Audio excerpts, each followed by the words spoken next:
Azərbaycanın avtomobil bazarında ciddi bahalaşma müşahidə olunur. Cari ilin əvvəlindən bəri müxtəlif segmentlərdə adi maşınların satış qiymətində 10-15% artım nəzərə çarpır. Qiymət artımı daha çox buraxılış ili yeni olan hibrid, plug-in hibrid və elektrik mühərrikli avtomobillərdə özünü göstərir.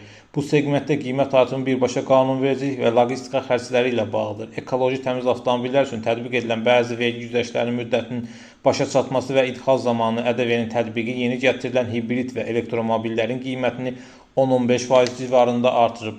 Yeni maşınların bahalaşmasını alıcı qüvvəsinin ikinci əl bazara yönəldib. Bu da öz növbəsində işlənmiş avtomobillərin qiymətində $1000-1500 artımı özündə ehtiva edib.